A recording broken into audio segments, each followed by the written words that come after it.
my client says that when she's not around, the tailors behave like statues, like nothing moves. Sounds familiar, right? When you just step out, you start receiving calls. Hello, ma, what should I do about this? Hello, ma, the client just came. What should I do? Hello, ma, this thing just happened. They just brought the fabric. What should I do?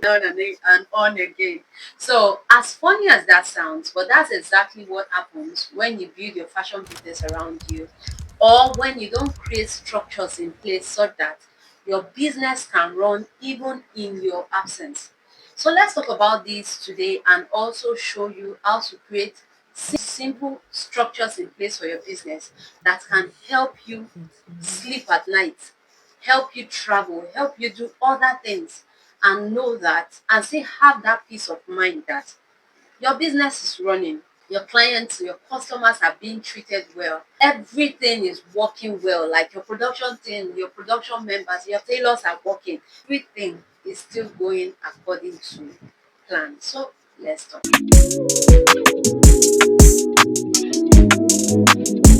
For a while now, I have been talking about structure, how to structure your fashion business so that you don't get overwhelmed, you don't get burnt out, you don't resent the same passion that brought you in this fashion in the first place. If you are a solopreneur, before you say, "Oh, this is not all about me, I can just skip," relax.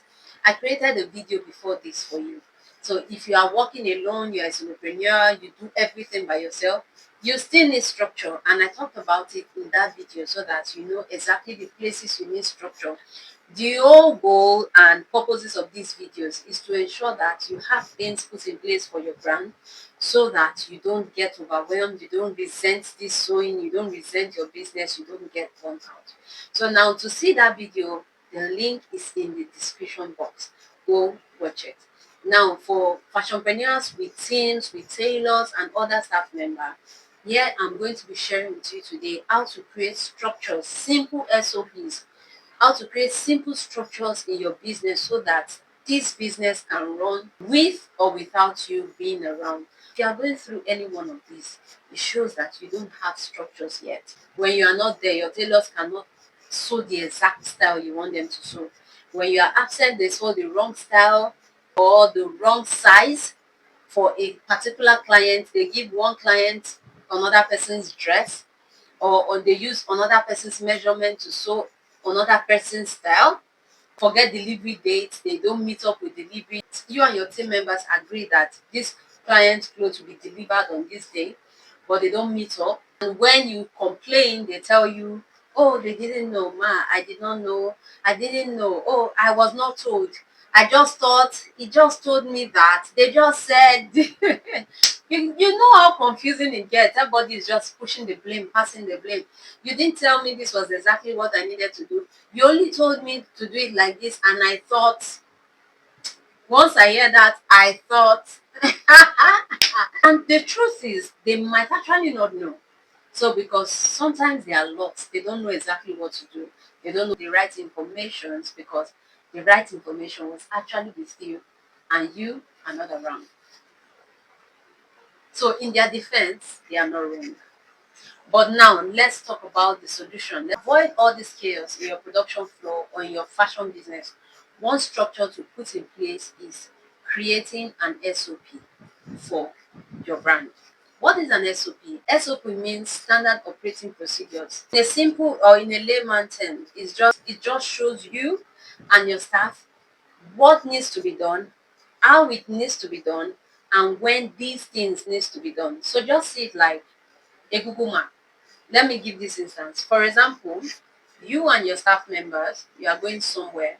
So you are the driver and you ask all your staff to come into the car. You are going somewhere and you go ahead to type on Google, "Take us to this place."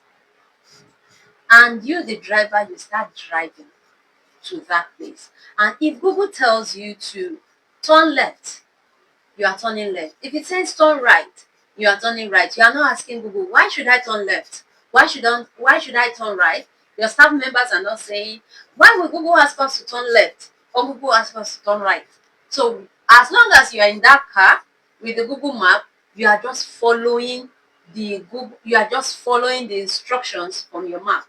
And in no time you see yourself, Google tell you, You have arrived at your location, right? Simple, no stress. This is exactly what SOP means for your brand. You as a driver, you go ahead to say, this is what I want for my brand. These are the things, the structure, these are the standards I have placed for my brand. Before you talk to any client, this is exactly what you need to tell any client that is experiencing my brand the first time. This is how you speak to them. This is how you communicate with them. Now you are not just telling them, you have gone ahead to write it down. Greet every walking customer this way, or every customer that will send a DM, this is what you should tell them. So you have not just placed the standard, you now went ahead to write it out. And now you've gone ahead to write it out in plain terms, and you've communicated it with your team members. This is exactly what I want you to do. So when you are not, and you have ensured they are implementing, they are following it.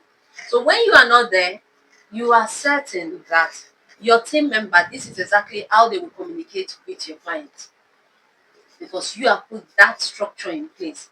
So that is just a simple SOP for communication, client communication. Right? So that's just a simple illustration for client communication SOP. Greet my clients like this. This is how to respond to them. This is what you do after you are done responding to them.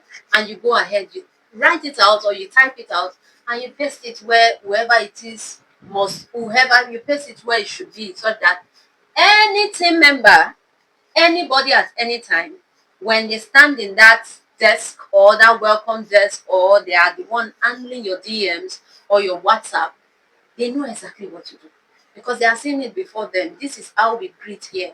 This is how we talk to clients here. This is what we do.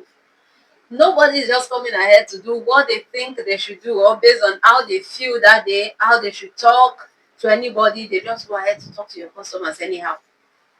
You already have a laid down rules. So when you are anywhere at any time, you know that I have a laid down rules on how my customers should be received and approached, and my clients and my staff are following those laid down rules.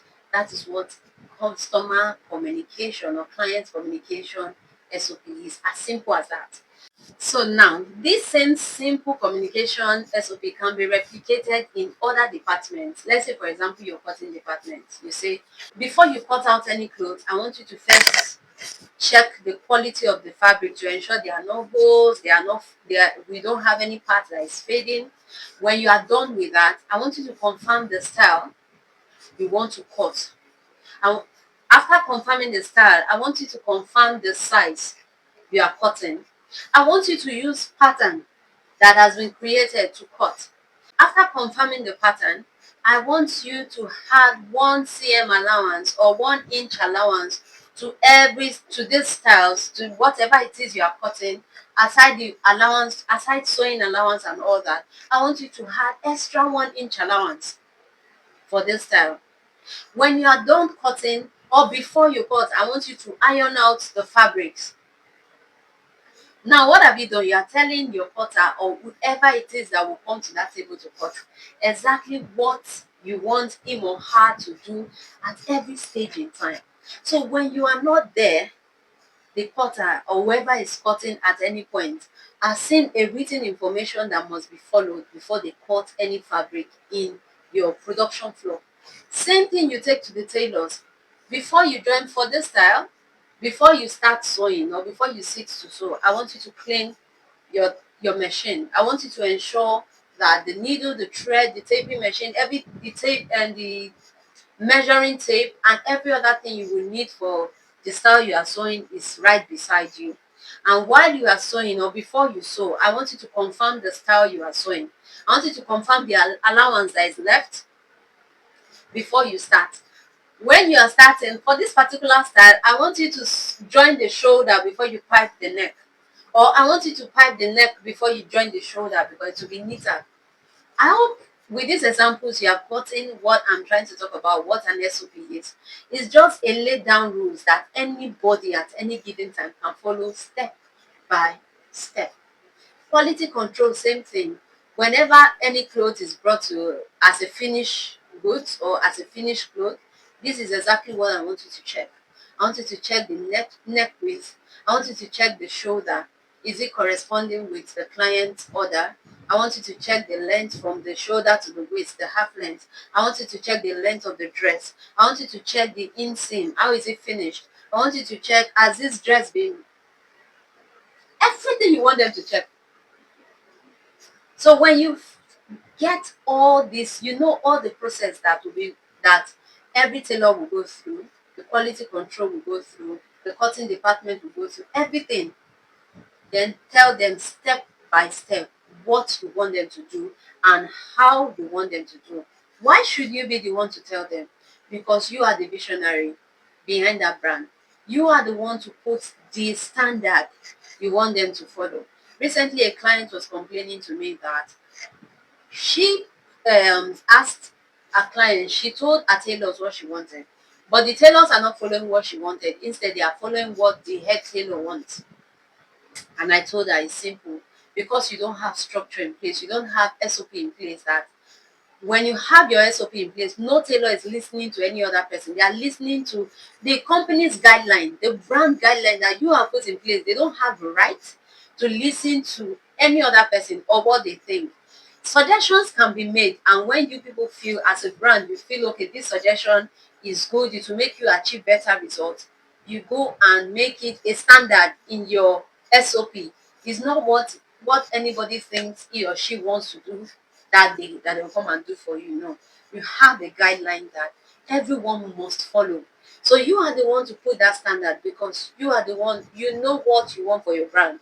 You know exactly what you want to achieve with that brand. So you put the laid down rules that everybody must follow.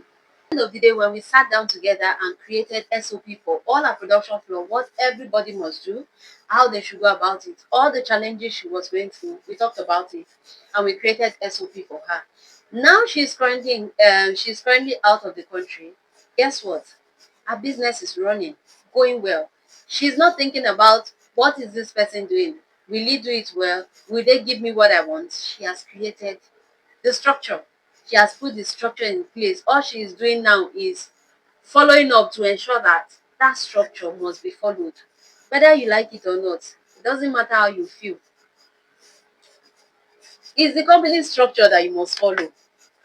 If this is something you want for your brand, you can send me a DM on Instagram or reach out to me via my email address so we can talk about this for your brand. Your brand needs to grow, and it grows with structures when you have structures in place. I hope you find this video helpful. Please let me know in the comment section. Remember to subscribe, turn on your bell notification so you don't miss videos like this. I will see you in my next video.